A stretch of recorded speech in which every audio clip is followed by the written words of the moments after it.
জাতীয় থেকে আন্তর্জাতিক প্রান্তিক জনপদ থেকে নগর চারপাশ ঠিক কী ঘটছে এই মুহূর্তে এসব নিয়ে আয়োজনে এখন চারদিক। পুরো আয়োজনের সঙ্গে আছি সাজিদ আরাফাত। মাইলস্টোন স্কুলের মাকিন সরকার নামে আরেক শিশুর মৃত্যু হয়েছে। সকালে প্রাণ যায় শিশু আয়মানের। এ নিয়ে নিহতের সংখ্যা দাঁড়ালো ৩৩ জনে। জাতীয় বার্ন ইনস্টিটিউটের আবাসিক চিকিৎসক ডাক্তার শাওন বিন রহমান জানান, দুপুর 1:05 13 বছরের মাকিন সরকারের মৃত্যু হয়। এর আগে সকাল 9টার দিকে মারা যায় আরেক শিশু আয়মান। এখনও চিকিৎসাধীন 5 জনের অবস্থা সংকটাপন্ন। তবে ঝুঁকিমুক্ত 15 জনকে শনিবারের মধ্যে ছাড়পত্র দেয়া হবে। স্বাস্থ্য অধিদপ্তরের মহাপরিচালক জানান, দগ্ধদের চিকিৎসায় সিঙ্গাপুর ও চীনের 9 জন বিশেষজ্ঞ চিকিৎসক কাজ করছেন। তবে এখন পর্যন্ত কাউকে বিদেশে নেয়ার পরামর্শ দেননি তারা। ভালো পেশেন্টগুলোকে আমরা আগামীকাল থেকে রিলিজ দেওয়া শুরু করব। ইতিমধ্যে আজকে আমরা সকালে যে বসেছিলাম অন্তত 15 জনকে রিলিজ দেওয়ার মতো অবস্থানে আসছে, কিন্তু আমরা এটাকে পর্যায়ক্রমিকভাবে দিব।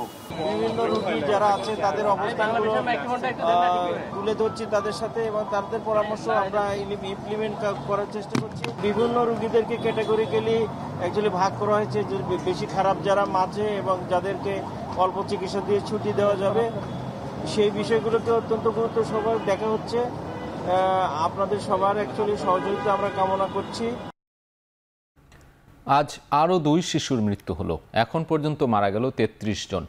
জাতীয় বার্ন অ্যান্ড প্লাস্টিক সার্জারি ইনস্টিটিউটের সামনে থেকে এই মুহূর্তে যুক্ত হচ্ছেন সহকর্মী মাহফুজা বৃষ্টি। বৃষ্টি, আপনি সেখানে রয়েছেন। সংকটাপন্ন অবস্থায় আরও যারা চিকিৎসাধীন রয়েছেন তাদের কার কি পরিস্থিতি জানাবেন?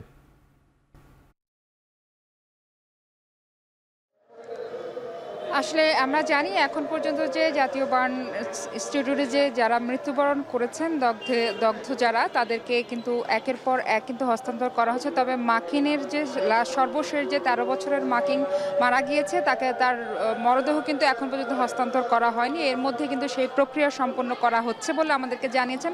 তবে বিকেল 5:30 আর কিছুক্ষণ পরেই কিন্তু এখানে স্বাস্থ্য অধিদপ্তরের পক্ষ থেকে এবং জাতীয় বার্ন হসপিটালে যে যারা আছেন নিয়মিত ডক্টর যারা চিকিৎসা দিচ্ছেন আইসিইউতে, তারা কিন্তু প্রেস ব্রিফিং করবে বলে জানিয়েছেন। দগ্ধ যারা এই মুহূর্তে আইসিইউতে আছেন তাদের কিন্তু প্রত্যেকেরই 70% বেশিরভাগই পুড়ে যাওয়াতে কিন্তু ডাক্তাররা তাদেরকে বাঁচানোর চেষ্টায় কিন্তু অব্যাহত রয়েছে। যদিও খানিকটা হিমশিম খেতে হচ্ছে, মানসিকভাবেও কিন্তু ডাক্তাররা নিজেরাও যথেষ্টভাবে লড়াই করছেন। আর প্রযুক্তিগতভাবে এখানকার যে মেডিকেল যে বিষয়গুলো রয়েছে সেগুলো কিন্তু যথেষ্টভাবে কিন্তু সরবরাহ করার চেষ্টা চলছেন। যতটুকু তাদের অবস্থা যদি বলি, যে অবস্থা একেবারেই সংকটাপন্ন বলাই যায়। এখন শুধুমাত্র অপেক্ষা, আর যেন কোনো মৃত্যু না হয়, মৃত্যুর সংখ্যা যেন আর না বাড়ে, এবং যারা চিকিৎসাধীন আছে, সাধারণভাবে ইমার্জেন্সিতে আছেন এবং কেবিনে যারা আছে, তারা যেন দ্রুত সুস্থ হয়ে যায়, এমনটাই কিন্তু অভিভাবক থেকে শুরু করে সংশ্লিষ্ট যারা আছে সকলেই কিন্তু প্রত্যাশা করছেন। আমরা যতটুকু জানি যে এখন পর্যন্ত ভেতরে যে চায়না থেকে এসেছেন মেডিকেল টিম, যে চায়না এবং সিঙ্গাপুর থেকে এসেছেন, তারা ভেতরেই আছেন। তাদের সাথে আলাপ আলোচনা করে যারা সংকটাপন্ন অবস্থায় আছেন তাদেরকে কি করে দ্রুত নিরাময় করা যায়, তাদেরকে সুস্থ করে তোলা যায়, কিছুটা স্বাভাবিক পর্যায়ে অন্তত আনা যায়, বাঁচিয়ে রাখা যায়। এক কথায় যদি বলা যায় যে তাদেরকে যেন বাঁচিয়ে রাখা যায় এবং মায়ের কোলে ফেরত দেওয়া যায়, সেই চেষ্টায় কিন্তু চলছে। আর এছাড়া যে মাইলস্টোন স্কুলের যে স্টাফরা আহত আছেন, দগ্ধ আছেন এবং শিক্ষক যারা আছেন, তাদের ক্ষেত্রেও কিন্তু একই প্রচেষ্টা চলছেন। আমরা কিছুক্ষণ আগে একজনের সাথে কথা বলতে পেরেছি। এখানে ভেতরে প্রায় 95% মারা গেছে মাসুমা নামের একজন স্টাফ। সেখানে তার স্বামী আমাদের সাথে কথা বলেছেন। তিনিও খুব দুশ্চিন্তায় আছেন যে কবে নাগাদ তার স্ত্রীর সুখবর পাবেন সুস্থতার। আসলে এই ছিল আমার কাছে। পরবর্তী আমরা বিকেল 5:30 প্রেস ব্রিফিংয়ের মাধ্যমে বিস্তারিত আরও তথ্য জানতে পারবো। বার্ন ইনস্টিটিউট থেকে সরাসরি যুক্ত ছিলেন সহকর্মী মাহফুজা বৃষ্টি। এদিকে মাইলস্টোন স্কুলের নিহত 3 শিক্ষার্থীর সমাধিতে শ্রদ্ধা জানিয়েছে বিমান বাহিনী। তাদের পারিবারিক কবরস্থানে মোনাজাতে অংশ নেন বিমান বাহিনীর প্রধান। এছাড়াও দুপুরে উত্তরায় শিশু আয়মানের প্রথম জানাজা শেষে শ্রদ্ধা জানিয়েছে বিমান বাহিনী। পাশাপাশি 3 কবরে শাহিত আরিয়ান, বাপ্পি আর উমায়ের নিথর দেহ। সকালে দিয়াবাড়ি তারারটেকে এই 3 শিক্ষার্থীর সমাধিতে ফুল দিয়ে শ্রদ্ধা নিবেদন করেন বিমান বাহিনীর প্রধান। এ সময় তাদের পারিবারিক কবরস্থানে মোনাজাতে অংশ নেন তিনি। পরে বিমান বাহিনীর প্রধান ও তার সহধর্মিণী ও বাফুয়ার সভানেত্রী সালেহা খান নিহত 3 শিশুর পরিবারকে সান্ত্বনা দিতে তাদের বাসায় যান। এর আগে মাইলস্টোনের সহোদর নাজিয়া ও নাফির কবরে শ্রদ্ধা জানান বিমান বাহিনী প্রধান। এদিকে জাতীয় বার্নে মাইলস্টোন স্কুলের প্রশিক্ষণ বিমান বিধ্বস্তের ঘটনায় মারা যাওয়া আয়মানের জানাজা সম্পন্ন শেষে শ্রদ্ধা জানিয়েছে বিমান বাহিনী।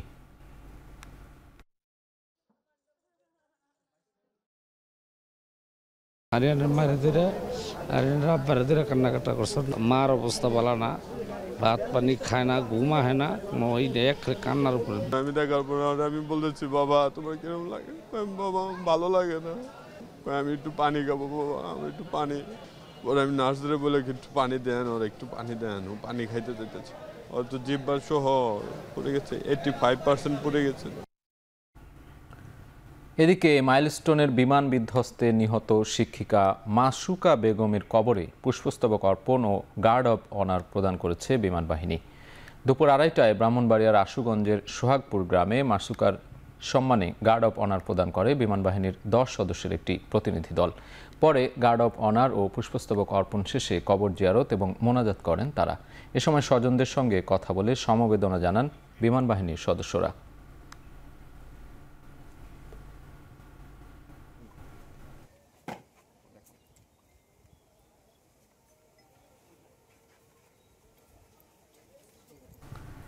মাইলস্টোন কলেজে বিমান বিধ্বস্তে দগ্ধ শিক্ষার্থী মাহিয়া তাসনিমের দাফন সম্পন্ন হয়েছে। সকাল 8:30টার দিকে তার নানার বাড়ি মেহেরপুরের মুজিবনগরের জয়পুর গ্রামে তাকে দাফন করা হয়। মাইলস্টোনের 8ম শ্রেণীর শিক্ষার্থী মাহিয়া বাবা মায়ের সঙ্গে উত্তরার 18 নম্বর সেক্টরে বসবাস করতেন। বিমান দুর্ঘটনায় তার শরীরের প্রায় 50% দগ্ধ হয়। পরে তাকে জাতীয় বার্নে ভর্তি করা হয়। সেখানে আইসিইউতে চিকিৎসাধীন অবস্থায় বৃহস্পতিবার বিকেল 4:30টার দিকে মৃত্যুর কাছে হার মানেন মাহিয়া তাসনিম। মৃত্যুর পর চুয়াডাঙ্গার কুড়ালগাছি গ্রামে নিজ বাড়িতে নেওয়া হয়। পরে শুক্রবার সকালে দাফনের উদ্দেশ্যে নেওয়া হয় মেহেরপুরের মুজিবনগরে।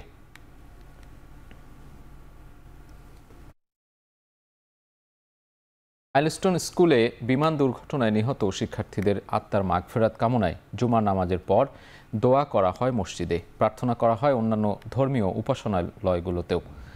জাতীয় মসজিদ বায়তুল মোকাররমে জুমার নামাজের পর মোনাজাতে দোয়া করা হয়। আল্লাহর দরবারে সুস্থতা চাওয়া হয় হাসপাতালে চিকিৎসাধীন দগ্ধ ও আহতদের। এমন দুর্ঘটনা থেকে দেশের জনগণকে হেফাজত কামনা করা হয় মোনাজাতে। এ সময় বিশ্বের নানা দেশে হানাহানিতে বিপর্যস্ত মানুষ ও মুসলিম উম্মার জন্য দোয়া করা হয়। জনগণের নিরাপত্তায় ও তাদের শান্তি সম্প্রীতিও কামনা করা হয় মোনাজাতে।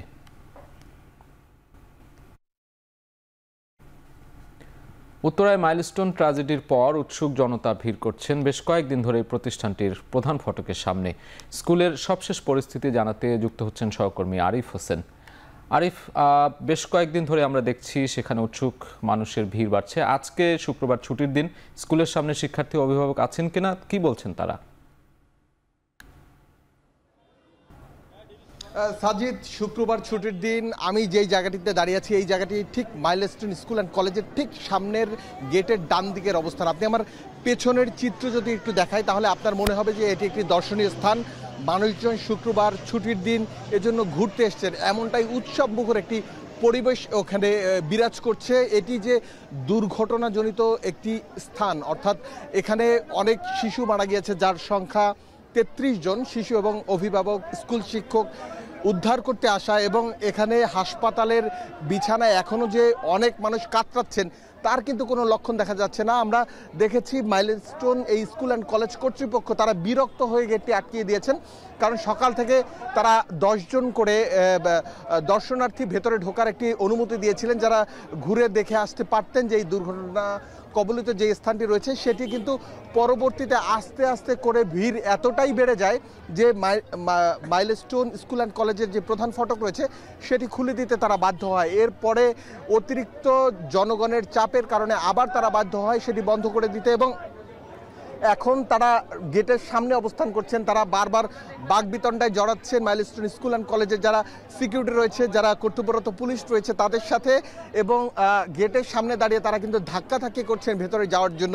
মাঝে মাঝে গেটকে হাত দিয়ে থাপ্পড় মারছেন, এমন কিছু জিনিস আমরা দেখতে পেয়েছি। নক করছেন ভেতরে যাওয়ার জন্য, কিন্তু তারা পরিপূর্ণভাবে আটকে দিয়েছে। আমরা এখানে আইন শৃঙ্খলা রক্ষাকারী বাহিনীর সাথে কথা বলেছিলাম।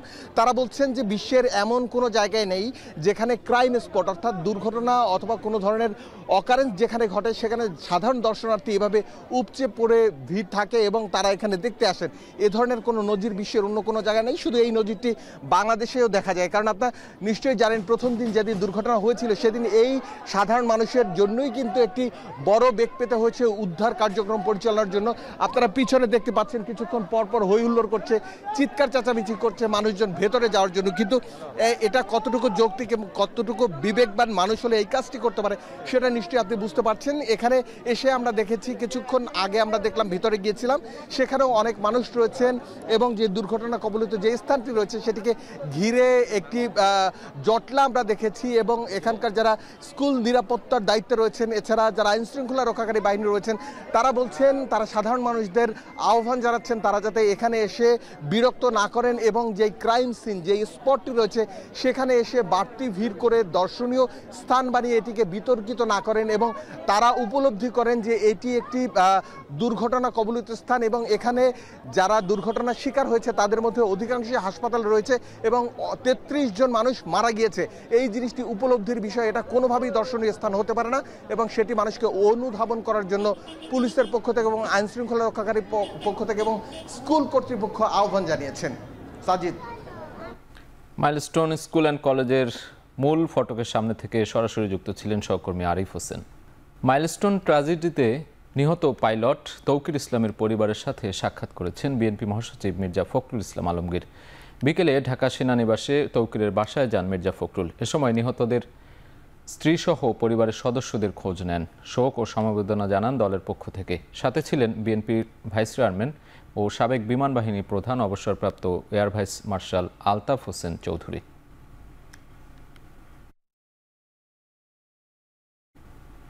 বাংলাদেশে যে একটি সরকার আছে তার দৃশ্যমান কোনো কাজ দেখছে না জনগণ, আর উপদেষ্টারা ঠিকমতো অফিস করছে কিনা সে ব্যাপারেও সন্দেহ রয়েছে বলে মন্তব্য করেছেন বিএনপির স্থায়ী কমিটির সদস্য গয়েশ্বর চন্দ্র রায়।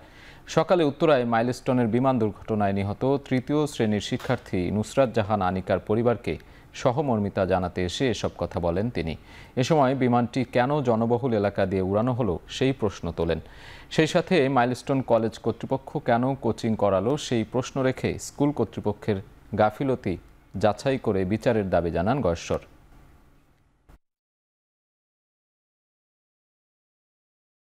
সরকার যখন বিপদে পড়ে আমাদেরকে ডাকে, এবং এটা যে সরকার চলছে এটা কিন্তু দৃশ্যমান কেউ উপলব্ধি করে না, এবং যে যেই দায়িত্ব আছে নিচ থেকে উপর পর্যন্ত সরকারের উপদেষ্টার বাইরেও তারও অফিস আদালত সঠিকভাবে করে কিনা এ ব্যাপারে সন্দেহ আছে।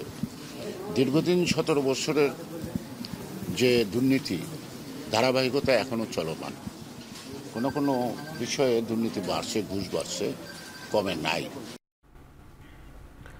বিএনপির যুগ্ম মহাসচিব শহীদউদ্দিন চৌধুরী এনি বলেছেন, মাইলস্টোনের ঘটনাকে কেন্দ্র করে ফ্যাসিস্টরা আবার অপরাজনীতি শুরু করেছে। দুপুরে ব্রাহ্মণবাড়িয়ার আশুগঞ্জের সোহাপুর গ্রামে মাইলস্টোন স্কুল অ্যান্ড কলেজের নিহত শিক্ষিকা মাসুকা বেগমের কবর জিয়ারত শেষে কথা বলেন তিনি আরও বলেন, গত 17 বছর যারা দুর্নীতি, গুম, খুনের সঙ্গে জড়িত ছিল তারা মাইলস্টোনের পরিস্থিতিকে ভিন্ন খাতে প্রবাহিত করার জন্য ষড়যন্ত্র শুরু করেছে। কোনোভাবেই ফ্যাসিস্টরা যেন আর সুযোগ না পায় সেদিকে সবাইকে লক্ষ্য রাখতে হবে।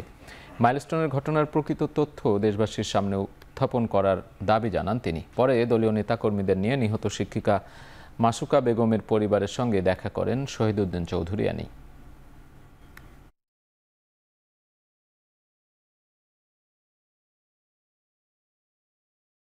ক্ষমতায় গেলে দেশকে দুর্নীতিমুক্ত করে গড়ে তোলা হবে বলে জানিয়েছেন জামায়াতের আমির ডাক্তার শফিকুর রহমান। শুক্রবার রাজধানীর চীন মৈত্রী সম্মেলন কেন্দ্রে জামায়াতে ইসলামী ঢাকা মহানগরী দক্ষিণ আয়োজিত রুকন সম্মেলনে একথা বলেন তিনি। সম্মেলনে যোগ দেয় ঢাকা দক্ষিণের প্রায় 10,000 রুকন। এ সময় প্রধান অতিথির বক্তব্যে দলটির আমির বলেন, আইনের প্রয়োগ থাকলে দেশ থেকে দুর্নীতি কমে যেত। জামায়াতের কর্মীরা ঘুষ নেয় না দাবি করে তিনি আরও বলেন, সরকারি দল অনিয়ম না করলে সবাই বার্তা পেয়ে যাবে। সম্মেলনে অন্যান্য বক্তারা বলেন, জামায়াতের বিরুদ্ধে ষড়যন্ত্র চলছে। সব ষড়যন্ত্র মোকাবেলায় নেতাকর্মীদের সজাগ থাকার পাশাপাশি জাতীয় নির্বাচনের জন্য সর্বোচ্চ প্রস্তুতি নেওয়ার আহ্বানও জানান তারা।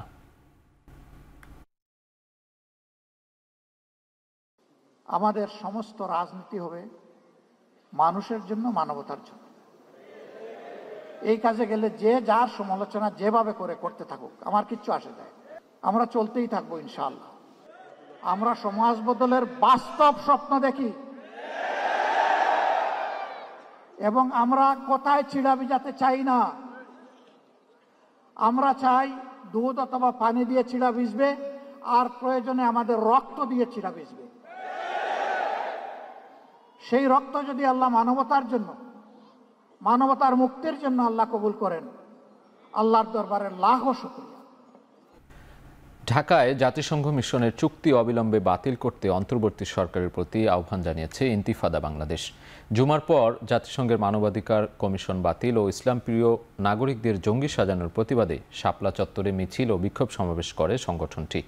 সমাবেশে বক্তারা বলেন, জাতিসংঘ মানবাধিকার কমিশনের অন্যতম উদ্দেশ্য শেখ হাসিনার বিচার বিলম্বিত করা। জাতিসংঘকে ইসলাম বিরোধী আখ্যা দিয়ে বক্তারা বলেন, মানবাধিকার কমিশন বাংলাদেশের সার্বভৌমত্বের জন্য হুমকি। এর মাধ্যমে পার্বত্য অঞ্চল, রাখাইন ও ভারতের কিছু অংশ নিয়ে খ্রিস্টান রাষ্ট্র প্রতিষ্ঠার ষড়যন্ত্র চলছে।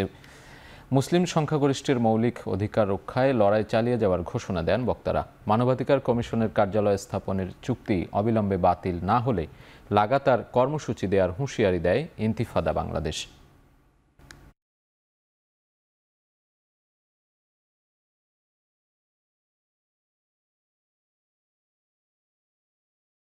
বাংলাদেশের কিছু পার্বত্য অঞ্চল, আরাকানের রাখাইন অঞ্চল এবং ইন্ডিয়ার কিছু অঞ্চল নিয়ে খ্রিস্টান রাজ্য বানাবার জন্য অনেক আগেই পাকাপোক্ত পরিকল্পনা করা হয়েছিল। আমেরিকায় রোহিঙ্গাদের হাতে অস্ত্র দিবে, যারা বাংলাদেশি মুসলমানদের বিরুদ্ধে অস্ত্র ধারণ করবে। বাংলাদেশকে সিভিল ওয়ার বা গৃহযুদ্ধের মাধ্যমে বাংলাদেশের স্বাধীনতাকে বিপন্ন করার মার্কিন চেষ্টার অংশ হিসেবে কথিত জাতিসংঘের মানবাধিকার কমিশন প্রতিষ্ঠিত হয়েছে। আজকের পরই এই জাতিসংঘের কমিশনের কার্যক্রম নিষিদ্ধ করতে হবে। অর্থ উপদেষ্টা ডক্টর সালেউদ্দিন আহমেদ বলেছেন, রাজধানীর উত্তরায় মাইলস্টোন স্কুল অ্যান্ড কলেজে বিমান বিধ্বস্তের ঘটনা হৃদয় বিদারক। এ ঘটনায় গোটা দেশ শোকাহত। শুক্রবার ঢাকা কলেজিয়েট স্কুল ক্যাম্পাসে ১৯০তম প্রতিষ্ঠাবার্ষিকী উদযাপন উপলক্ষে আয়োজিত অনুষ্ঠানে যোগ দিয়ে একথা বলেন তিনি। বলেন, প্রাণ হারানো ছোট ছোট শিশুর পরিবারকে সমবেদনা জানানোর ভাষা জানা নেই। নিহতদের পরিবার ও শিক্ষকদের জন্য আমরা প্রার্থনা করি। অনুষ্ঠানে অংশ নেন স্কুলের প্রাক্তন ও বর্তমান শিক্ষার্থী, শিক্ষক, অভিভাবক এবং আমন্ত্রিত অতিথিরা।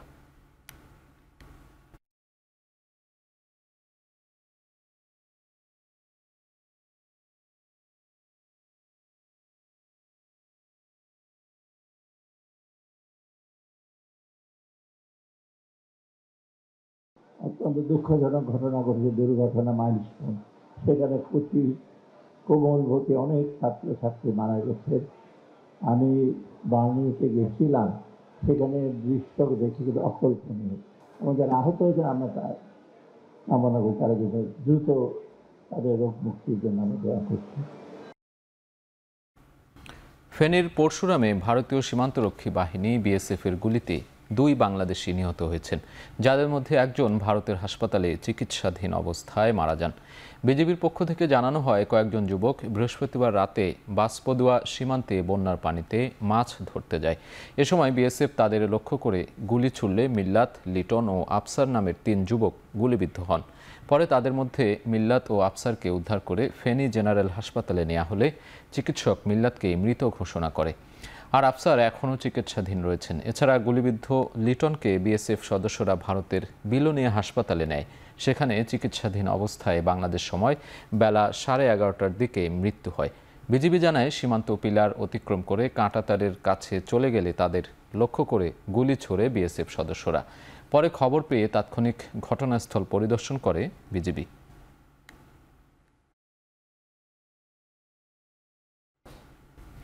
জুলাই পদযাত্রায় অংশ নিতে সিলেটে পৌঁছেছে এনসিপি নেতাকর্মীরা। সেখানে পদযাত্রার পাশাপাশি সমাবেশ করবেন তারা। এ নিয়ে বিস্তারিত জানাতে যুক্ত হচ্ছেন সহকর্মী গোলজার আহমেদ। গোলজার, সিলেটে এনসিপির কি কি কর্মসূচি রয়েছে আমাদের জানাবেন। দেখুন, আসলে সুনামগঞ্জ শেষে যখন এনসিপির নেতৃবৃন্দরা সিলেটে আসেন, এসেই শাহজালাল বিজ্ঞান ও প্রযুক্তি বিশ্ববিদ্যালয়ের শহীদ রুদ্র সেনেরকে স্মরণ করে একটি বক্তৃতা দেন এনসিপির আহ্বায়ক নাহিদ ইসলাম। ইতিমধ্যে তিনি চলে আসছেন সিলেটের মূল যে আয়োজন কেন্দ্রীয় শহীদ মিনারে। সিলেটের কেন্দ্রীয় শহীদ মিনার থেকে এখন তারা পদযাত্রা শুরু করবেন। আপনারা নিশ্চয় দেখতে পাচ্ছেন যে এখানে সিলেটের কেন্দ্রীয় শহীদ মিনার লোকে লোকারণ্য, অর্থাৎ হাজার হাজার মানুষ এখানে আসলে তাদের পদযাত্রায় অংশগ্রহণের জন্য এসে উপস্থিত হয়েছেন। আমরা দেখেছি সিলেটের রিকাবি বাজার থেকে শুরু করে চৌহাট্টা পয়েন্ট পর্যন্ত যে পরিমাণ মানুষ এখানে রয়েছে তা আসলে অগণিত মানুষ।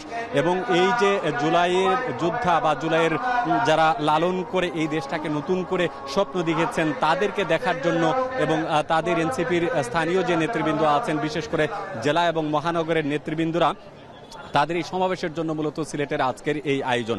আমরা দেখেছি পুরো জিন্দাবাজার, অর্থাৎ সিলেটের যে প্রাণকেন্দ্র যেটিকে বলা হয়, সিলেট চৌহাট্টা থেকে জিন্দাবাজার, কোর্ট পয়েন্ট এবং রিকাবি বাজার পর্যন্ত এই মুহূর্তে আমরা যেটা দেখছি যে কেন্দ্রীয় নেতা যারা আছেন তারা কিন্তু ইতিমধ্যে সিলেটে এসে পৌঁছেছেন। জনসভাস্থলে মানুষের আসলে এত ভিড়, যার জন্য জনসভাস্থলে তারা আসতে পারেননি।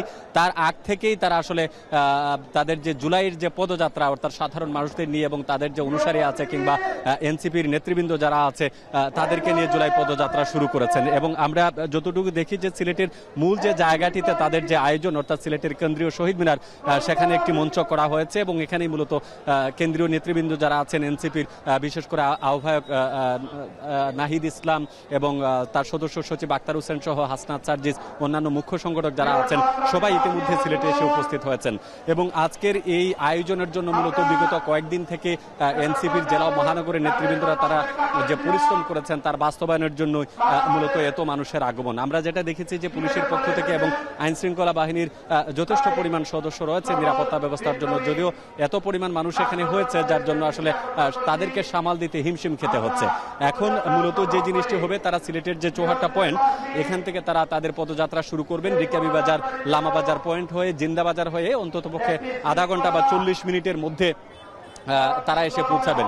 যদিও তাদের বহরের পেছনে আমরা দেখেছি যে আইন শৃঙ্খলা বাহিনীর সদস্যদের মধ্যে পুলিশ, র্যাব এবং বিশেষ করে সেনাবাহিনীর সদস্য যারা আছেন তারাও কিন্তু এসে যোগ দিচ্ছেন। এবং যাতে কোনো ধরনের অস্থিতিশীল পরিবেশ তৈরি হয় বা কোনো ধরনের উশৃঙ্খলতা যাতে তৈরি না হয়, সেজন্যই মূলত এসব আইন শৃঙ্খলা পরিস্থিতি বলা হচ্ছে। ইতিমধ্যে পুলিশ কমিশনার যিনি আছেন তিনি যেটি বলছেন যে যেহেতু এটি তাদের প্রথম আয়োজন এবং এই প্রথম আয়োজনের জন্য মূলত তারা সর্বোচ্চ নিরাপত্তা ব্যবস্থা দিচ্ছেন। তো সব মিলিয়ে আজকের যে আয়োজন সিলেটের, সেটি আসলে বলা যাচ্ছে যে আসলে অনেকটাই সফল এবং এনসিপির কেন্দ্রীয় নেতৃবৃন্দরা হয়তো 12 ঘন্টা 30 মিনিটের মধ্যেই হয়তোবা তারা মঞ্চে এসে উপস্থিত হবেন এবং এ ব্যাপারে হয়তোবা পরবর্তী সংবাদে আপনাদেরকে আরো সবিস্তারে জানাতে পারবো। তো সাজিদ, এই ছিল আমার কাছে সিলেটের শহীদ মিনার থেকে এনসিপির আজকের আয়োজনের সর্বশেষ তথ্য।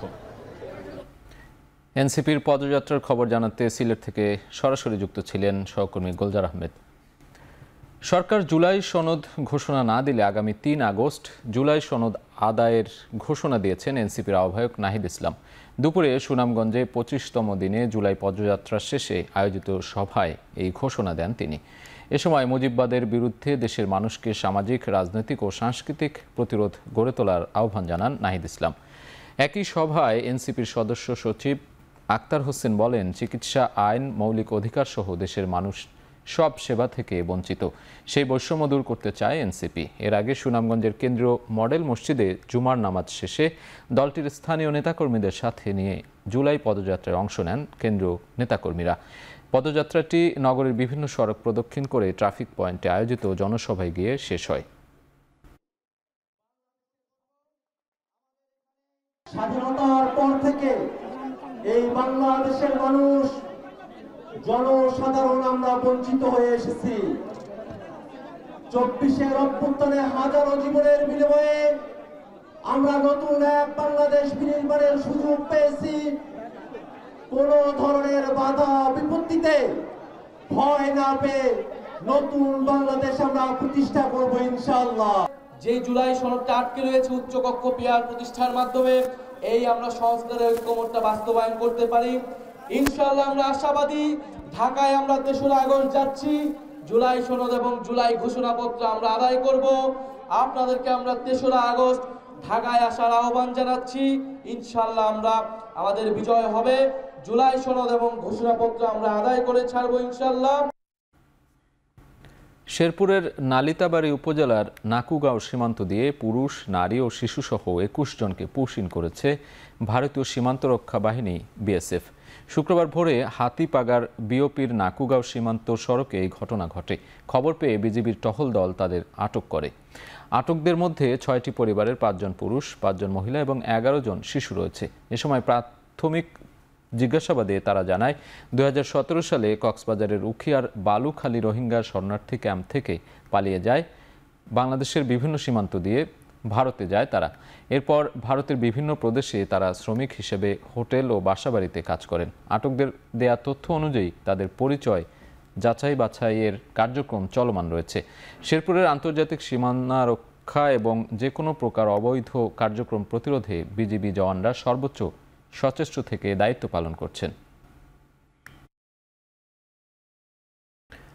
আমদানি রপ্তানিতে চট্টগ্রাম বন্দর ব্যবহারে সেবা মাশুল গড়ে 30% বাড়ানোর সিদ্ধান্ত নিয়েছে চট্টগ্রাম বন্দর কর্তৃপক্ষ।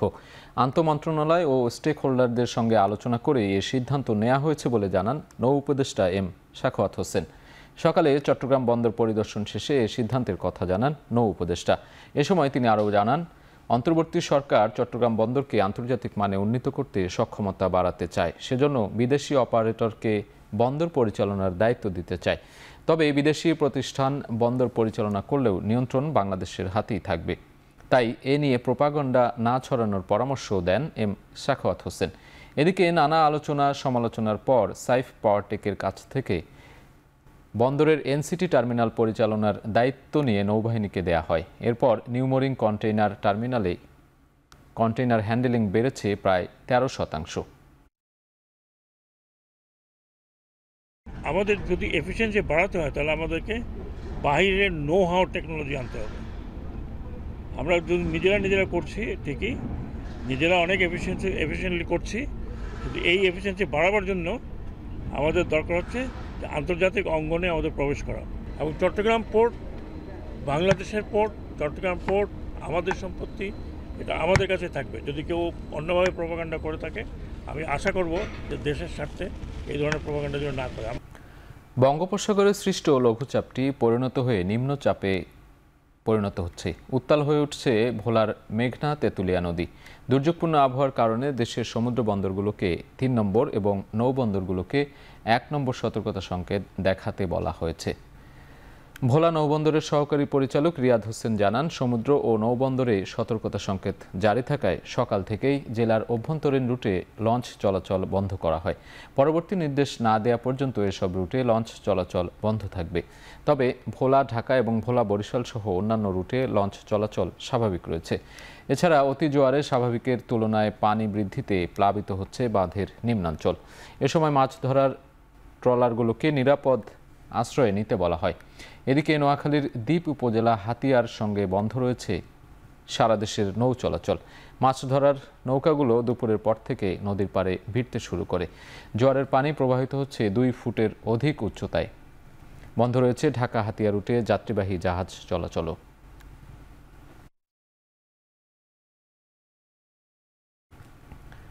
বৈরী আবহাওয়ায় বঙ্গোপসাগর পাড়ি দিয়ে রোহিঙ্গাবাহী একটি নৌকা কক্সবাজারের সেন্ট মার্টিন দ্বীপে ঢুকে পড়েছে।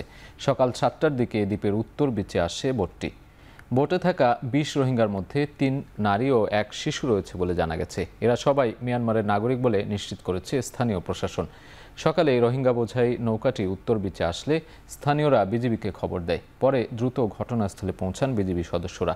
এরপর রোহিঙ্গাদের হেফাজতে নিয়ে ফেরত পাঠানোর প্রক্রিয়া শুরু করেন তারা।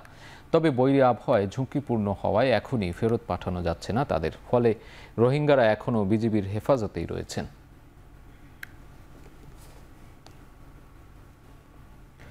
দর্শক, এই মুহূর্তে সাংবাদিকদের ব্রিফ করা হচ্ছে জাতীয় বার্ন ইনস্টিটিউট থেকে। আমরা সরাসরি চলে যেতে চাই সেখানে। আমরা আশা করছি এর মধ্যে একটা ভালো খবর আছে আমাদের, যে ভেন্টিলেশনে ছিল যে কয়জন, তাদের মধ্যে 2 জনকে আমরা টিউবে আছে কিন্তু তারা সজাগ অবস্থায় নিজেরা নিঃশ্বাস নিতে পারছে। অর্থাৎ এই উন্নতির জায়গাটা আমরা পেয়েছি গতকাল থেকে আজকে। যদিও আমরা দুজনকে হারিয়েছি, কিন্তু আমরা আগে আপনাদেরকে বলেছিলাম যে আমাদের রোগীদের অবস্থান প্রতি মুহূর্তে পরিবর্তন হয়, সেই অনুযায়ী এই পরিবর্তনগুলো যেটা হয়েছে আজকে সেটা আপনাদেরকে জানালাম। এর বাইরে আসলে নতুন করে আর তেমন কোনো তথ্য আমাদের নাই। আমরা আশা করি কালকে আবার আপনাদেরকে জানানোর চেষ্টা করব যদি কোনো পরিবর্তন থাকে। আর এমনিতে তো আপনারা জানেন যে ঘন্টায় ঘন্টায় আমাদের মন্ত্রণালয় থেকে আপনাদেরকে আপডেট দেওয়া হচ্ছে। আমরা তেমন কোনো প্রশ্ন আর নিতে চাই না। আমাদের আরও কিছু শুক্রবার তো বেশ কিছু কাজ রয়েছে, আমরা সবাই মিলে এখন আবার সেই কাজগুলো করব। তো আপনারা যদি না, একই সঙ্গে আমরা একটা কথা বলতে চাই যে আজকে যে কথাটা বললাম আমাদের লাশ হস্তান্তর এবং অন্যান্য বিষয়ে আমাদের এখানকার এয়ারফোর্সে যারা আছে, স্কাউটের যারা আছে, গার্লস গাইডের যারা আছে, আমাদের আনসার সদস্যরা, আমাদের যে সহকর্মী যারা আছে তাদের সাথে প্রত্যেককেই এই কাজে কিন্তু অত্যন্ত আন্তরিকভাবে তারা কাজ করছেন। এবং আপনারা জানেন যে সকালবেলা আমাদের সচিব মহোদয়, আমাদের ডিজি মহোদয় উপস্থিত ছিলেন। প্রতিদিনই ওনারা উপস্থিত থাকেন, আমাদের নির্দেশনা দিচ্ছেন। আমাদের উপদেষ্টা ম্যাডাম এবং সহকারী উপদেষ্টা স্যার প্রতি মুহূর্তে দিনের মধ্যে অন্তত আসছেন এবং প্রতি মুহূর্তে আমার সঙ্গে কথাবার্তা বলছেন। যে কোনো বিষয়ে যে কোনো প্রয়োজনীয় তথ্য সবসময় আমাদেরকে জানাচ্ছেন এবং আমরাও তাদের সঙ্গে শেয়ার করছি।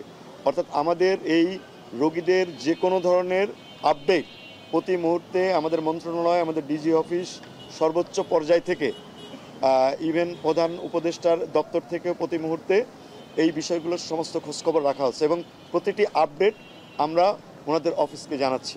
সুতরাং আমাদের প্রত্যেকটি বিষয়ই একেবারে স্বচ্ছভাবেই আমরা করছি এবং আশা করি আমরা সামনের দিনগুলোতে আরও রোগীদেরকে বাসায় পাঠাতে পারবো। আপনারা আমাদের সবার জন্যই দোয়া করেন যাতে আমরা ভালোভাবে এই কাজগুলো করতে পারি। সবাইকে ধন্যবাদ, অসংখ্য।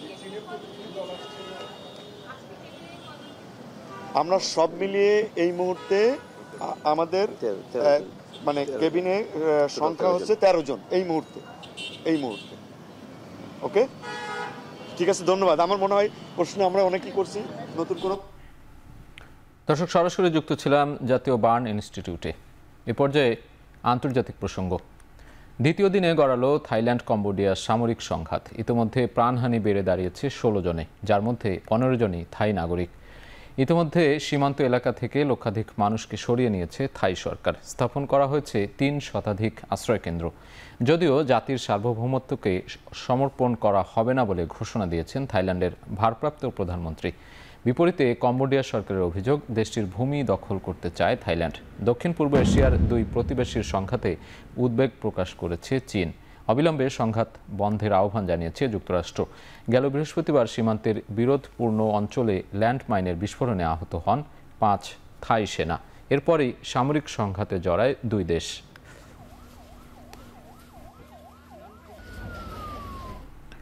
ফিলিস্তিনকে রাষ্ট্র হিসেবে স্বীকৃতি দেওয়ার ঘোষণা দিয়েছে ফ্রান্স।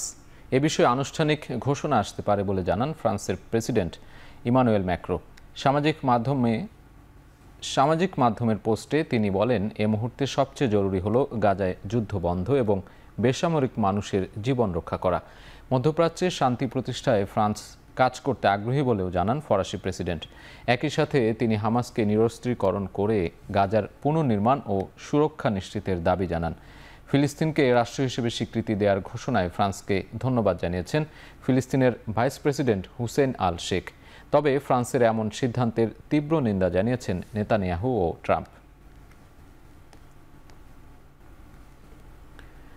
গাজায় ইসরায়েলি হামলায় প্রাণ গেছে আরও 62 ফিলিস্তিনের। এর মধ্যে ত্রাণ নিতে গিয়ে গুলিতে নিহত হয়েছেন অন্তত 19 জন। গাজার স্বাস্থ্য মন্ত্রণালয় বলছে, একই দিনে পুষ্টিহীনতায় ভুগে মারা গেছেন আরও 2 জন। 2023-এর অক্টোবরে যুদ্ধ শুরুর পর এ নিয়ে উপত্যকাটিতে অপুষ্টিজনিত রোগে প্রাণ গেল মোট 113 জনের। এদিকে অবরুদ্ধ গাজায় ত্রাণ ঢুকতে না দেয়াকে আন্তর্জাতিক আইনের লঙ্ঘন হিসেবে মন্তব্য করেছেন কানাডীয় প্রধানমন্ত্রী মার্ক কার্নি। মার্ক কার্নির মতো গাজায় মানবসৃষ্ট দুর্ভিক্ষ পরিস্থিতি নিয়ে কথা বলছেন অস্ট্রেলিয়ার প্রধানমন্ত্রী। ইসরায়েল গাজায় যে হত্যাযজ্ঞ চালাচ্ছে, যেভাবে ফিলিস্তিনিদের জন্য আসা ত্রাণ আটকে দিচ্ছে, তা কোনোভাবেই মেনে নেওয়া যায় না বলে মন্তব্য করেছেন তিনি। ফিলিপিন্সের ভূখণ্ডে দ্বিতীয়বার আঘাত হানল টাইফুন কোমে। মৃতের সংখ্যা বেড়ে দাঁড়িয়েছে ১৯ জনে। স্থানীয় সময় শুক্রবার সকালে দেশের উত্তরাঞ্চলে দ্বিতীয়বার আঘাত হানে কোমে। ঘন্টায় ১২০ কিলোমিটার বেগে ঝড়ে অতিবৃষ্টি, বন্যা, ভূমিধস হয়েছে। এতে গৃহহীন হয়ে পড়েছে লাখো মানুষ। ২০০ কিলোমিটার পর্যন্ত বৃষ্টি আর ব্যাপক দুর্যোগপূর্ণ আবহাওয়ায় ম্যানিলা ও ৩৪টি প্রদেশের সব স্কুল ও সরকারি অফিস আদালত বন্ধ রয়েছে। বাতিল হচ্ছে বহু ফ্লাইট। এদিকে প্রতিবেশী চীনে চলতি বর্ষা মৌসুমের শুরু থেকেই দুর্যোগপূর্ণ আবহাওয়া বিদ্যমান। নতুন করে বৃহস্পতিবার দক্ষিণ পশ্চিমাঞ্চলীয় ইউনান প্রদেশে ব্যাপক ভূমিধসের ঘটনা ঘটে। এতে বিদ্যুৎ সংযোগ বিচ্ছিন্ন এবং তীব্র যানজটও দেখা দেয়। এছাড়া দক্ষিণ কোরিয়ার ওপর দানা বাঁধছে জোড়া হিট ডোম। কাছেই সৃষ্টি হচ্ছে ৩টি টাইফুন। অন্যদিকে ভিয়েতনামে টাইফুন উইফের আঘাতে উত্তর ও উত্তর মধ্যাঞ্চলে বিধ্বস্ত হয়েছে ৪০০-র বেশি বাড়িঘর। ক্ষতিগ্রস্ত ১ লাখ হেক্টরের বেশি ধানি জমি।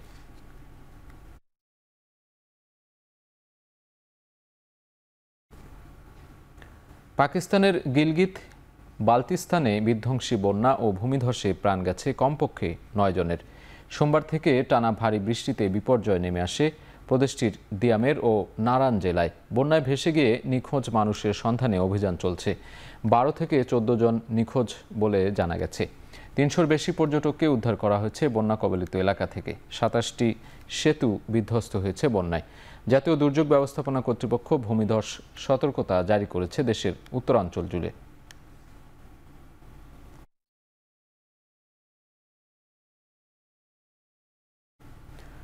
ভারতের রাজস্থানে একটি সরকারি স্কুল ভবন ধসে প্রাণ গেছে কমপক্ষে ৭ শিশুর। গুরুতর আহত ২ জন চিকিৎসাধীন আইসিইউতে। শুক্রবার স্থানীয় সময় সকাল ৮:৩০টার দিকে রাজ্যের ঝালাওয়ার জেলার মনোহর থানার পিপলদি সরকারি স্কুলে ঘটনা ঘটে। একতলা ভবনটির ছাদ ধসে পড়ার সময় স্কুলের শিক্ষক ও কর্মীদের পাশাপাশি উপস্থিত ছিল প্রায় ৬০ জন শিশু। ৮ম শ্রেণী পর্যন্ত পড়ানো হয় স্কুলটিতে। হতাহত শিশুদের বয়স ৮ থেকে ১১ বছরের মধ্যে। প্রত্যক্ষদর্শীরা জানান, কয়েকদিনের টানা ভারী বৃষ্টির পর ধসে পড়ে স্কুলটির ছাদ। ভবনটি জরাজীর্ণ বলে এর আগে বেশ কয়েকবার অভিযোগ জমা দেওয়া হয়েছিল। এ ঘটনায় সামাজিক মাধ্যমে শোক জানিয়েছেন নরেন্দ্র মোদী। এবার খেলার প্রসঙ্গ। পাকিস্তানের সাথে সিরিজ জয় বাংলাদেশের ক্রিকেটে নতুন এক দিগন্ত খুলে দেবে বলে জানিয়েছেন ক্রীড়া উপদেষ্টা আসিফ মাহমুদ সজীব ভুঁইয়া। আগামীতেও জাতীয় দলের এই সফলতা অব্যাহত থাকবে বলে মনে করছেন তিনি। দীর্ঘমেয়াদী পরিকল্পনার মাধ্যমে ক্রিকেটের উন্নয়ন ও সফলতা আসবে বলেও আশাবাদ ব্যক্ত করেছেন ক্রীড়া উপদেষ্টা। পাকিস্তান ক্রিকেটের চেয়ারম্যান ও এসিসির প্রেসিডেন্ট মহসিন নাকভির সাথে সৌজন্য সাক্ষাতে আশাব্যঞ্জক আলোচনা হয়েছে বলেও জানিয়েছেন তিনি। বাংলাদেশ পাকিস্তানের সাথে এই টি-20 সিরিজটা জিতেছে, এটাই আমাদের জন্য আশাব্যঞ্জক আমি মনে করি। আশা করি সামনের দিনেও বাংলাদেশ জাতীয় দলের এই সফলতা অব্যাহত থাকবে। সামনে ভালো উন্নতি হবে এবং ক্রিকেটের মাধ্যমে রিজিওনাল সম্পর্কটা বোথ পলিটিক্যাল এবং কান্ট্রি টু কান্ট্রি সম্পর্কটা সামনের দিনে আরও লেভারেজ পাবে। যেখানে বাংলাদেশ ভালো সেখানে পাকিস্তান সেটা নিয়ে উপকৃত হতে পারে, যেখানে পাকিস্তান ভালো সেখানে আমরা তাদের থেকে সেটা নিয়ে উপকৃত হতে পারি। এছাড়াও আরও অন্যান্য বিষয়ে আলোচনা হয়েছে। পাকিস্তানের সাথে বাংলাদেশের ওভারঅল সম্পর্ক এবং কোলাবোরেশনের ব্যাপারে আলোচনা হয়েছে। শেষ করছি এখন চারদিক। এখন টেলিভিশন ওয়েবসাইটে দেখতে ভিজিট করুন www.ekhon.tv। এছাড়া ফেসবুকে দেখতে ভিজিট করতে পারেন facebook.com/tv.ekhon। ইউটিউবে দেখতে ভিজিট করুন youtube.com/c/ekhon tv।